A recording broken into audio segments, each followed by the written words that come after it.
Good morning children. आज आप पढ़ेंगे कैमरे में बंद अपाहिज कविता, जिसके कवि हैं रघुवीर साहब। इस कविता में जो अपाहिज है, अपाहिज कहते हैं अपंग को, जो विकलांग होता है, हैंडीकैप्ड होता है ना, उन्हें कहते हैं अपाहिज। प्रस्तुत कविता में कवि रघुवीर साहय ने मीडिया और समाज की संवेदनहीनता पर तीखा कटाक्ष किया है।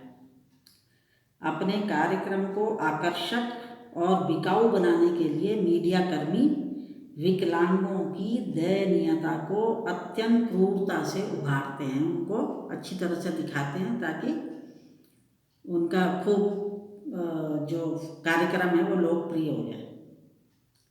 अपाहिजों को कैमरे के सामने लाकर उनसे ऐसे क्रूर प्रश्न पूछे जाते हैं, उनके दर्द को इस तरह से झकझोरा जाता है कि उनकी बेबस आंखों से दर्द बहने लगता है। यही दर्द मीडिया कर्मियों के कार्यक्रम की सफलता का परिचायक होता है। मतलब अगर वे उसमें कामयाब हो गए, उसको रुलाने में या उसकी पीड़ा को दिखाने में, तो उनका कार्यक्रम सफल हो जाता है। यह कविता हर ऐसे व्यक्ति एवं संगठन की ओर इशारा करती है जो दुख, दर्द, यातना, वेदना को बेचना चाहता है या उसका व्यावसायिक लाभ लेना चाहता है। तो इसमें जो है कोष्ठक में कुछ पंक्तियाँ की हैं कवि ने, जिससे उनका मतलब क्या है कि कोष्ठक में वे पंक्तियाँ रखी हैं कवि ने जिन्हें दूरदर्शन कार्यक्रम के जो संचालक होते हैं या निर्माता होते हैं, उनको बनाने वाले होते हैं, वो क्या करते हैं कि आपस में बोलते हैं या सोचते हैं, तो वे पंक्तियाँ कवि ने कोष्ठक में देती हैं। कोष्ठक माने ब्रैकेट में देती हैं। इन सभी पंक्तियों से यही अर्थ निकलता है कि मीडिया के लोगों के पास संवेदनाएं नहीं हैं, वे किसी के दुख दर्द को नहीं समझते हैं। यदि कवि इन पंक्तियों को नहीं लिखता तो कविता का मतलब स्पष्ट नहीं हो पाता। इनके लिखने का एक कारण ये भी है ताकि पाठक जान सकें, पढ़ने वाले जान सकें कि कार्यक्रम की पृष्ठभूमि में क्या क्या चल रहा है, बैक में मतलब पर्दे के पीछे क्या क्या चल रहा है।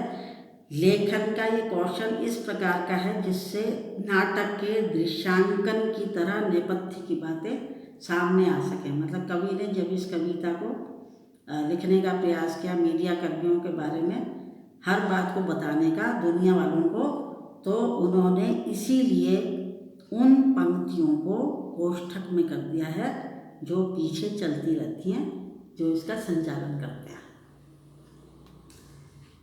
अब आप कविता देखिए। हम दूरदर्शन पर बोलेंगे, हम समर्थ शक्तिवान, हम एक दुर्बल को लाएंगे एक बंद कमरे में, उससे पूछेंगे तो आप क्या अपाहिज हैं? तो आप क्यों अपाहिज हैं? आपका अपाहिजपन तो दुख देता होगा, देता है? अब इन पंक्तियों का अर्थ समझिए, व्याख्या समझिए इसकी। दूरदर्शन पर एक शारीरिक विकलांगता के शिकार व्यक्ति का साक्षात्कार लेते हुए, साक्षात्कार कहते हैं इंटरव्यू को, आमना सामना जब होता है, दूरदर्शन पर एक शारीरिक विकलांगता के शिकार व्यक्ति का साक्षात्कार लेते हुए पत्रकारों के क्रियाकलाप की संवेदनहीनता को दर्शाते हुए कवि कहता है, आप पंक्ति देखिए अपनी, कि एक पत्रकार के तौर पर हम दूरदर्शन पर बोलते हुए एक कमजोर व्यक्ति को एक बंद कमरे में ले आते हैं। हम उस व्यक्ति से ज़्यादा सामर्थ्यवान और शक्तिशाली हैं। ये पंक्ति है ना, हम समर्थ शक्तिवान, कि हम उस व्यक्ति से ज़्यादा, जिसे हम लेकर आए हैं, उस व्यक्ति से ज़्यादा सामर्थ्यवान और शक्तिशाली हैं, जबकि वह व्यक्ति कैसा है? अपाहिज है, अपंग है, विकलांग है। उसके अपाहिजपन का मजाक उड़ाते हुए हम उससे पूछते हैं कि अगर आप अपाहिज हैं तो क्यों अपाहिज हैं, आप अपना दुख बताइए। आपका अपाहिजपन आपको दुखी करता होगा। यह देखकर कि अपाहिज व्यक्ति कुछ कहने या रोने की स्थिति में है, कार्यक्रम को प्रस्तुत कर रहा व्यक्ति अपने टेक्नीशियन को निर्देशित करके, जो कैमरा वगैरह से ले रहा है इनकी तस्वीर, उसे कहता है कैमरा दिखाओ, इसे बड़ा बड़ा करो, मतलब जो मैं चीज़ बोल रहा हूँ और इस अपाहिज को दिखा रहा हूँ उसको बड़ा बड़ा करके दिखाओ। एक अपाहिज व्यक्ति से उसकी विकलांगता पर प्रश्न करके उसके दुखों को कुरेदने के पीछे मूल उद्देश्य वास्तव में उस अपाहिज के प्रति सहानुभूति या हमदर्दी को व्यक्त करना नहीं है, बल्कि उसके दुख का सार्वजनिक प्रदर्शन करके, मतलब सब लोगों के सामने उसको दिखाकर लोगों की करुणा एवं दया की भावनाओं को जागृत करके उसका व्यावसायिक लाभ उठाना है। असली मुद्दा उनका क्या है कि किसी तरह से कार्यक्रम हमारा सफल हो जाए और हम खूब पैसा कमा सकें, और ये अगर लोकप्रिय हो जाएगा कार्यक्रम तो अच्छी, हमें पैसा भी अच्छा मिलेगा। तो व्यावसायीकरण ज़्यादा है, बजाय इसके कि वह अपाहिज के प्रति उनकी सहानुभूति वगैरह नहीं है, कोई संवेदनाएं नहीं होती उनकी। अब आगे देखिए। हाँ, तो बताइए आपका दुख क्या है, जल्दी बताइए। वह दुख बताइए, बता नहीं पाएगा।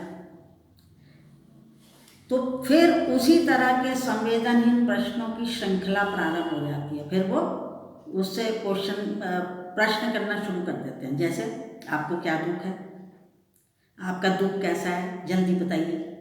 तो कवि यहाँ पर व्यंग्यात्मक ढंग से ये इशारा करना चाहता है कि वह बता नहीं पाएगा। अपाहिज अपने दुख को कैसे बता सकता है? वास्तव में जो दुखी होता है वो जल्दी अपने दुख को सही ढंग से व्यक्त नहीं कर पाता, ये एक स्वाभाविक स्थिति है। लेकिन यहाँ तो कार्यक्रम के प्रस्तुतकर्ता का वास्तविक उद्देश्य क्या है? अपने कार्यक्रम को व्यावसायिक दृष्टि से सफल और लोकप्रिय बनाया जाए।